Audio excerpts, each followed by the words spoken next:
Olá, bem-vindo ao canal. Abra o seu coração para receber uma palavra que vai mudar a sua vida.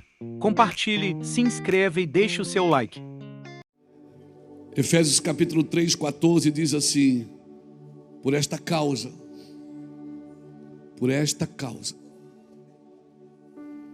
eu me ponho de joelhos diante do Pai, de quem toma o nome toda a família, tanto no céu como sobre a terra,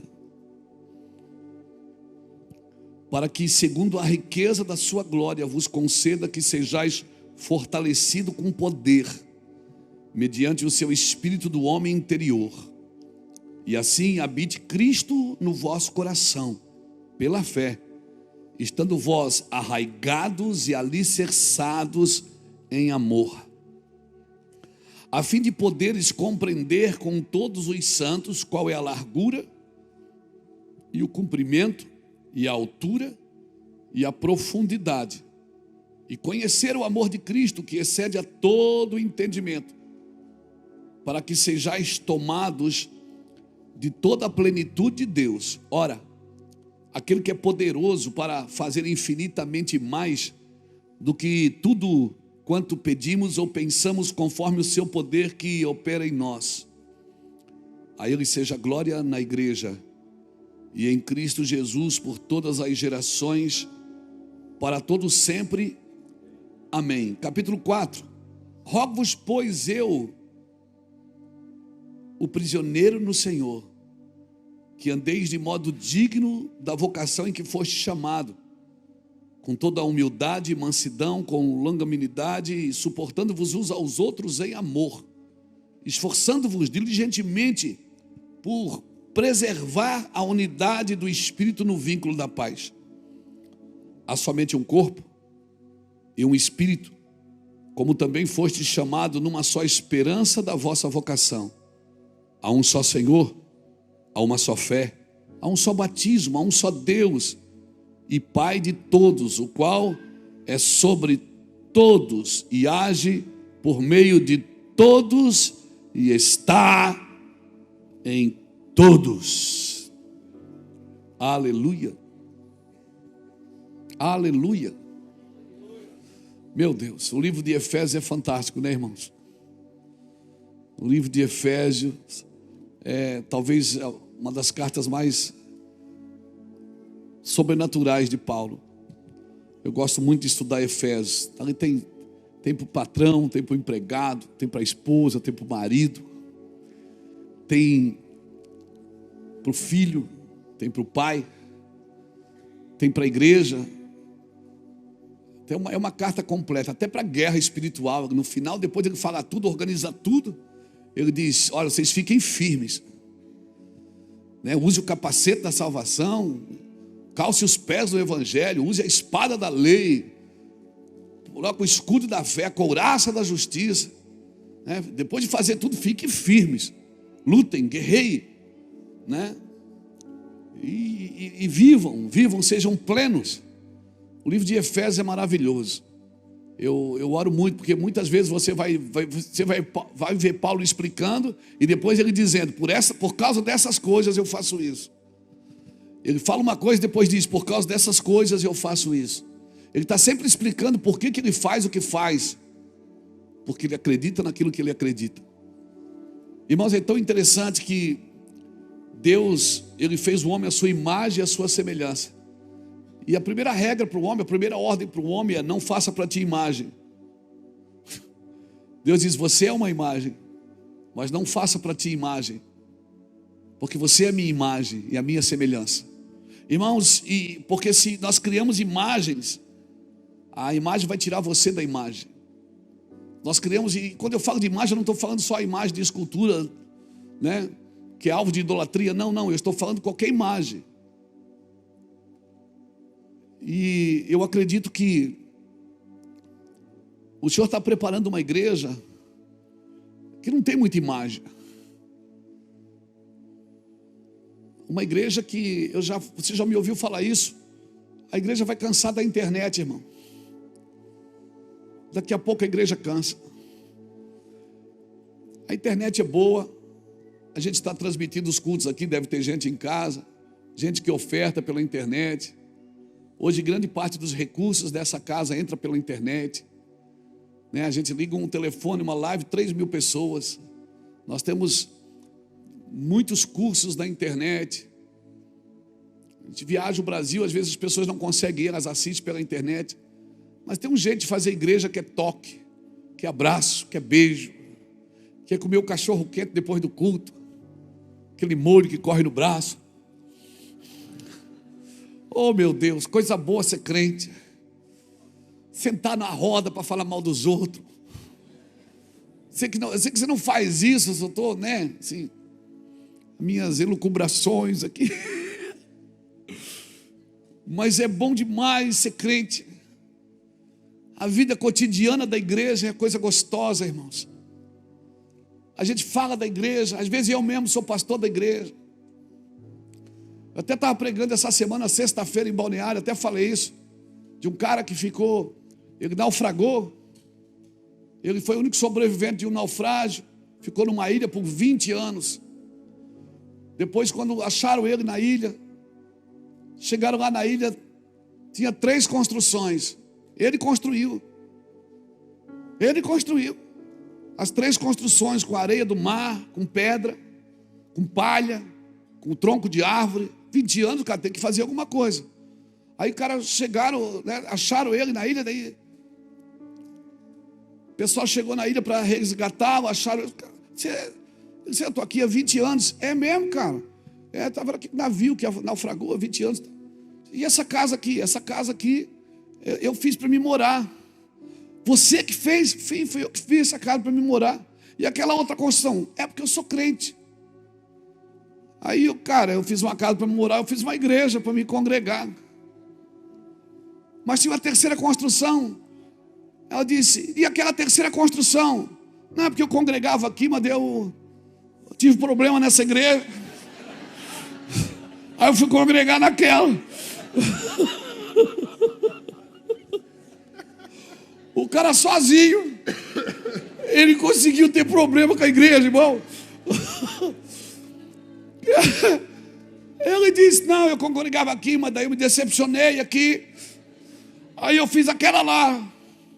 E estou lá já há mais de 12 anos, estou feliz aqui. Eu fico imaginando a gente, irmão. A gente que é pastor, de vez em quando quer dar uma desanimada. Doido para passar a igreja para alguém ir embora. Esse negócio de ser... Deus olhou para você e disse, cara, você está muito sossegado, vou te dar uma igreja para você passar guerra, passar luta. Mas quem vive sem a igreja, irmãos? Quem vive sem a comunhão dos santos? Porque é nesse lugar que a gente conhece a altura, a profundidade, o comprimento, a largura do nosso amor, da nossa paciência, da nossa vida com Deus. E a Bíblia diz, a Bíblia tem uma sentença para os últimos dias, que o amor de quase todo esfriará. É 2 coisas que eu pergunto sempre, o amor de quase todos esfriará mesmo, Senhor. E outra coisa que eu pergunto, e Jesus pergunta nas Escrituras, ele disse, quando o Filho do Homem voltar, por acaso ele vai achar fé na terra? As pessoas estão assim, elas se perdem a fé por muito pouco, se machucam por muito pouco, parece que está todo mundo querendo ferrar alguém. Todo mundo quer justiça, quer sangue. Sabe, e eu tenho medo que isso seja justiça própria. Todo mundo quer que alguém pague. Quando o evangelho totalmente é o contrário disso tudo. Você vai ver no evangelho, por exemplo, um cara que bebeu, amaldiçoou seu filho. Você vai ver um cara com o pai da fé que... Você vai ver um pai da fé que mentiu, que teve relação com a funcionária, com ordem da esposa. E a Bíblia diz que ele é o pai da fé. Você vai ver um Davi, um adúltero, que a Bíblia o chama de um homem segundo o coração de Deus. Você vai ver na genealogia de Jesus uma Tamar, que transou com o sogro, e gerou filhos com ele. Você vai ver na genealogia de Jesus uma Raabe que era prostituta em Jericó.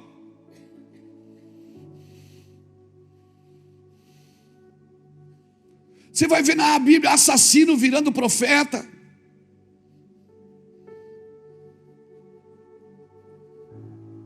Será que a gente não aprendeu nada, irmãos?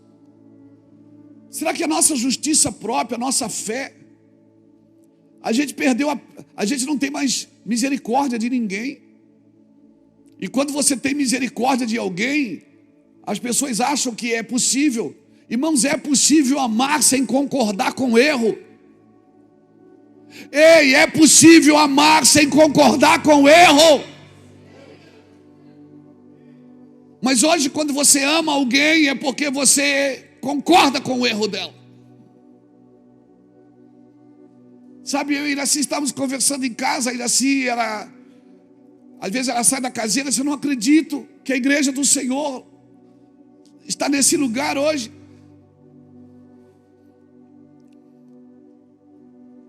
A igreja do Senhor, que era a igreja misericordiosa, a igreja que matou um inocente, que entregou a sua vida para que eu pudesse estar aqui. Quanto mal eu fiz para pessoas, quanto mal eu fiz para a gente.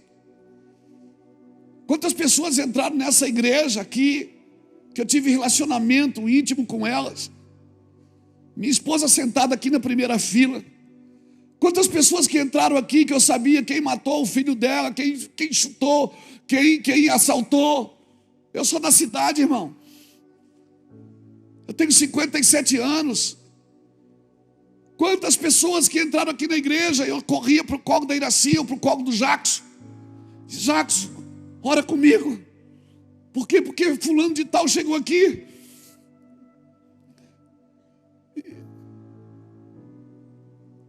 Quantas pessoas, irmãos? Quantas vezes eu subi aqui no altar ressabiado? No começo, hoje não mais. No começo eu subia ressabiado pensando, alguém vai entrar essa porta dentro e dizer assim, esse aí é um bandido. E eu era mesmo. Nos primeiros anos de Bevan eu ficava apavorado, porque alguém poderia entrar a porta dentro e dizer, ele fez isso, ele fez aquilo, e pior, era tudo verdade. Mas o amor de Cristo me achou. E se eu tiver que negar amor para alguém, como eu fui encontrado, como eu fui achado, então isso tudo é uma grande mentira. Isso não é evangelho de Jesus. Eu posso amar você sem concordar com os seus pecados. Eu posso amar você sem concordar com os seus crimes. Eu posso amar você sem concordar com as suas imoralidades. Mas eu posso amar você. E se eu te abraçar e beijar, não significa que eu concordo, significa que eu te amo. Mas nós preferimos criar barreiras, não nos envolver, porque nós temos medo de uma reputação que está pregada na cruz. Uma reputação que está pregada na cruz. O meu Jesus tinha fama de ser amigo de pecadores. E eu não, eu tenho que ter o apóstolo. Eu tenho que ser o apóstolo, sem mancha e sem mácula. Porque essa é o protótipo de um homem perfeito que a igreja desenhou. Não, irmãos.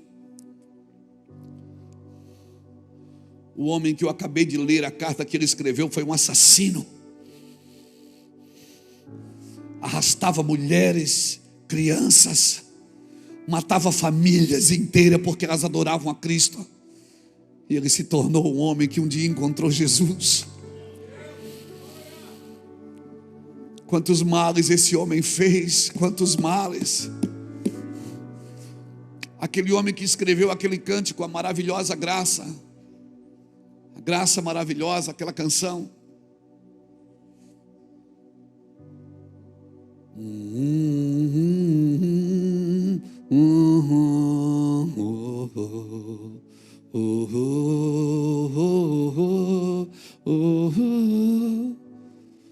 Esse homem era um mercador de escravos. Ele era capitão de um navio que trazia escravos. E um dia ele se converteu. E ele fez essa canção. E essa canção era só tocada nas teclas pretas do teclado.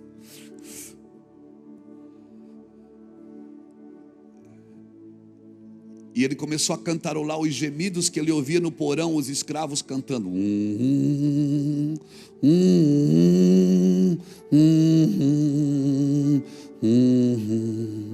E esse homem um dia estava dando um testemunho em Nova York.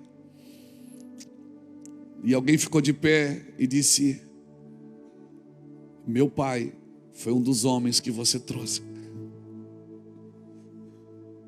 Deixa eu te falar, irmãos, a maravilhosa graça.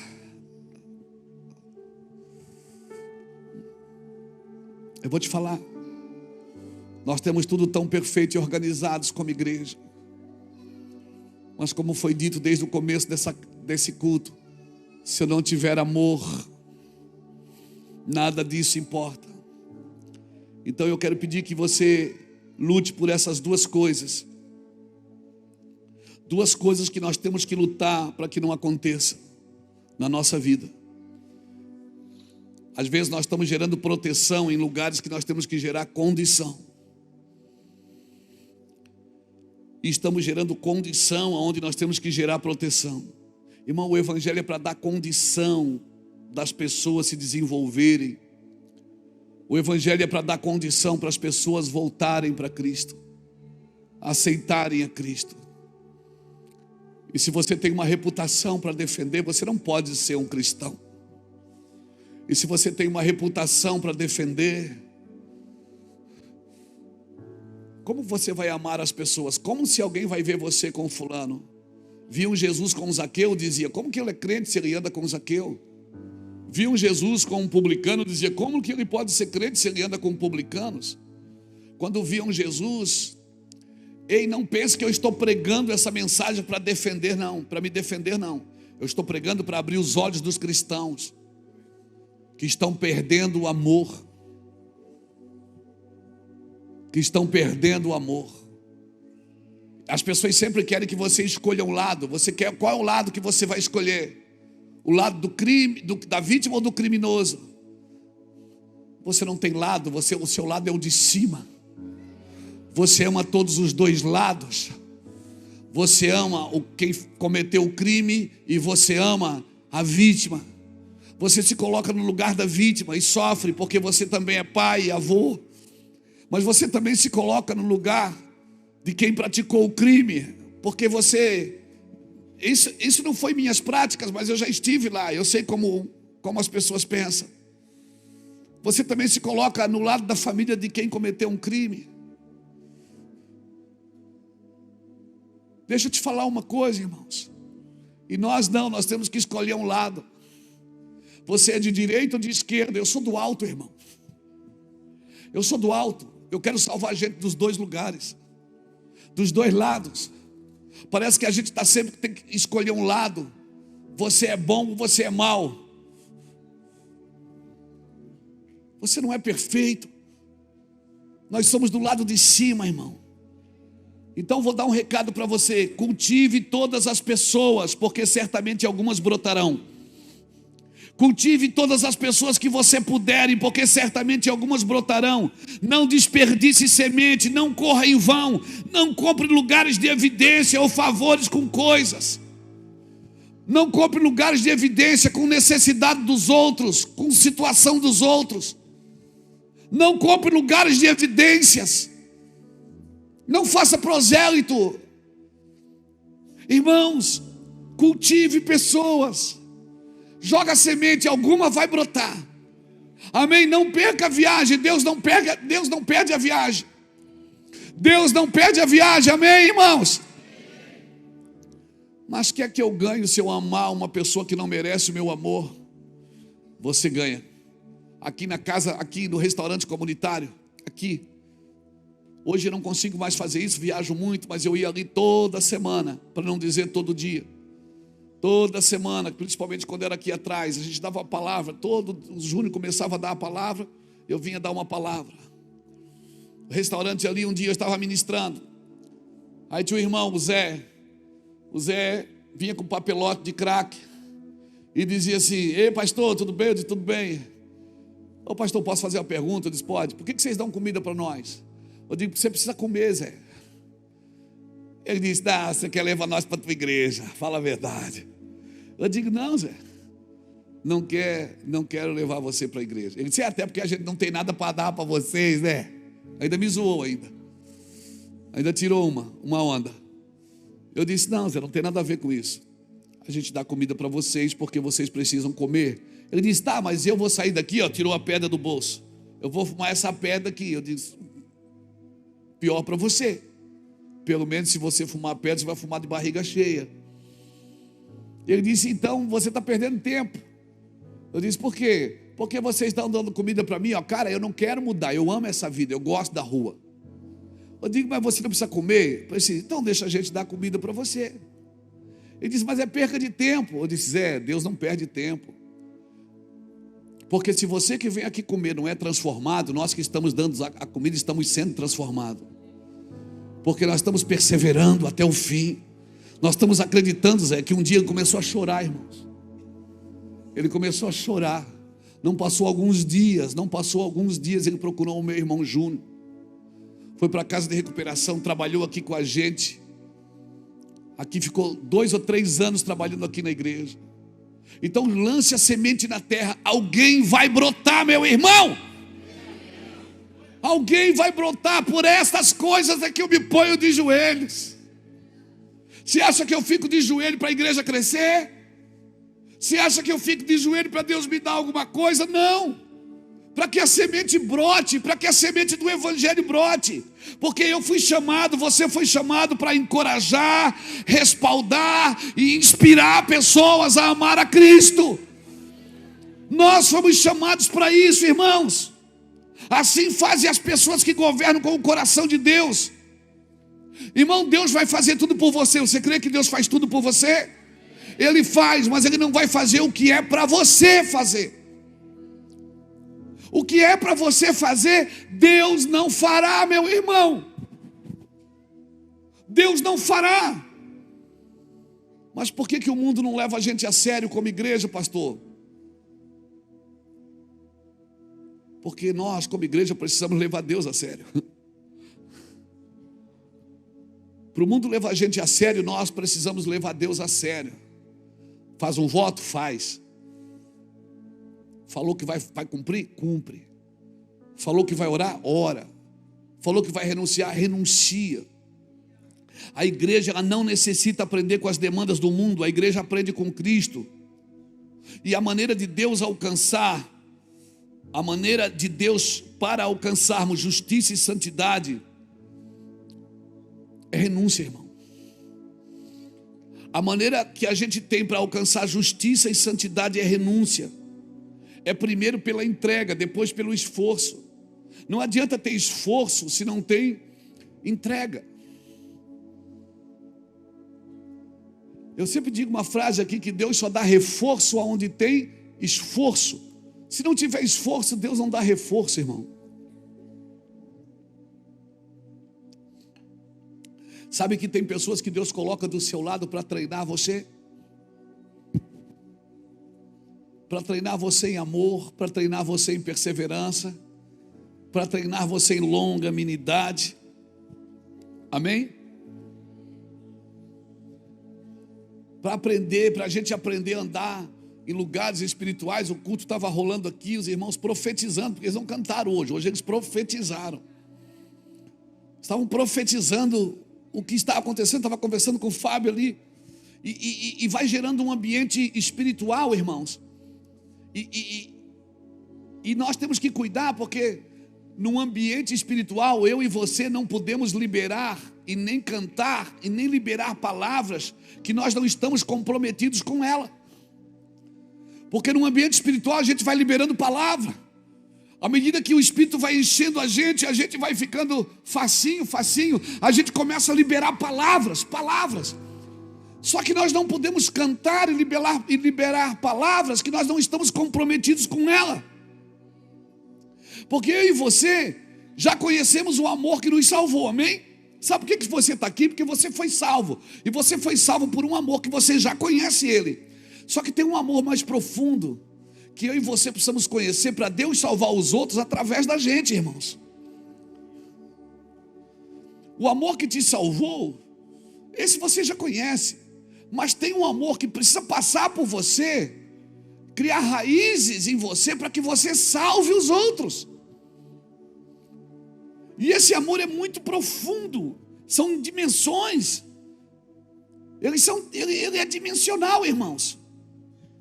Por isso, esse amor. Então as pessoas querem saber o que você acha, o que você acha disso, o que você acha daquilo, irmãos.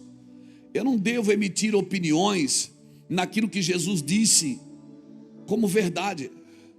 O que Jesus disse como verdade, a minha opinião, não serve para mais nada. Não importa o que você faz, porque se o que você faz está fora de Cristo, isso está morto. E morto não se enfeita. Quem enfeita o morto é a funerária. Morto ele ressuscita ou não. Amém? Amém? Você está me entendendo? Não se ofenda comigo, porque às vezes a ofensa ela faz a gente ouvir coisas que a gente não disse, que não foi dita. Mas a ofensa faz as pessoas ouvir coisas que não foram ditas, que não foram feitas. E por que nós nos ofendemos fácil? Porque não estamos sólidos em Cristo, irmãos. Uma pessoa que vive em verdade, irmão, ela não, para ofender ela, você vai passar luta para ofender ela. Por quê? Porque ela sabe que porções do que ela está passando são necessários passar. Por quê? Porque esse é o gatilho de Deus para te manter em humilhação. Deus tem um gatilho que vai te manter em humilhação, vai te manter, sabe, em humildade. E isso tem a ver com perseguição, meu amigo. É necessário que essas coisas aconteçam. E agora, toda vez que você for se justificar, é porque você não está aceitando o tratamento. Deixa Deus te humilhar, irmão. Ninguém disse amém, mas amém. Eu sei que é difícil o que eu estou te falando, porque esse é um evangelho, é um contraponto do evangelho. Eu sei que é difícil, porque está todo mundo dizendo, todo mundo é muita gente, uma grande maioria está dizendo, Deus vai te dar vitória, Deus vai te abençoar, e Deus está dizendo, eu quero te humilhar. E aí a gente diz, não, está amarrado, o sangue de Jesus tem poder. Chega de humilhação na minha vida. E por que eu estou sempre sendo humilhado? Porque você nunca aprendeu.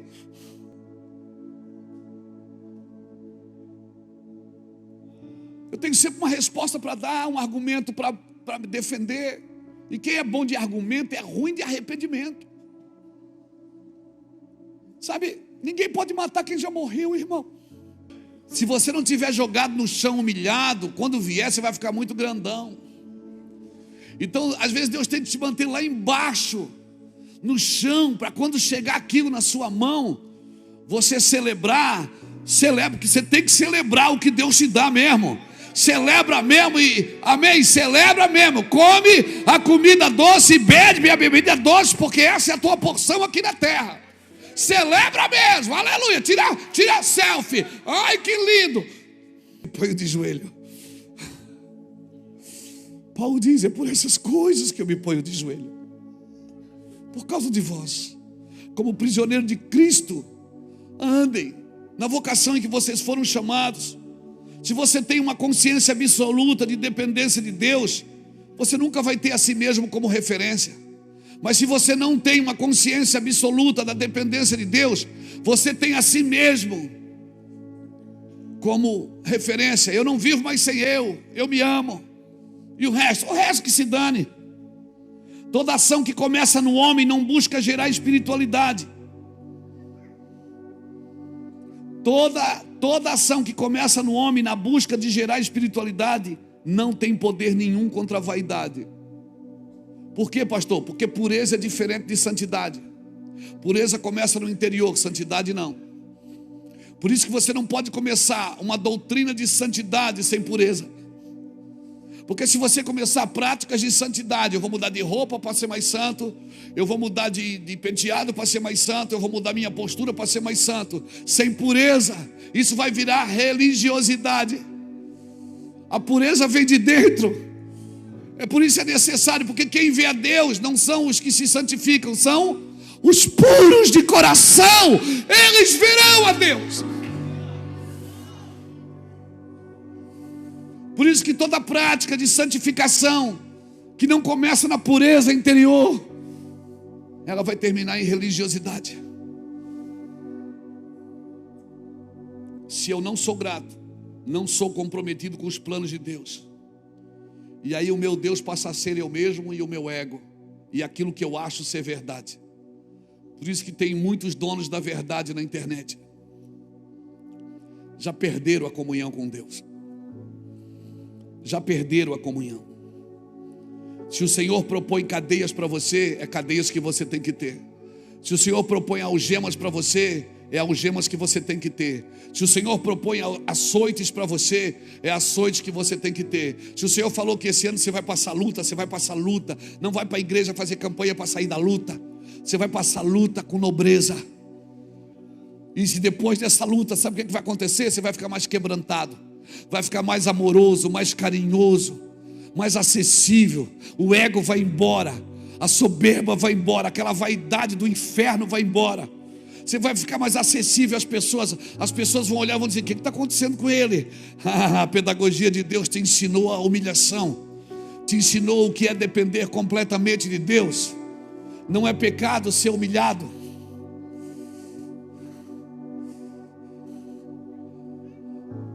Não é pecado ser humilhado. Só somos prisioneiros do Senhor se somos absolutamente comprometidos.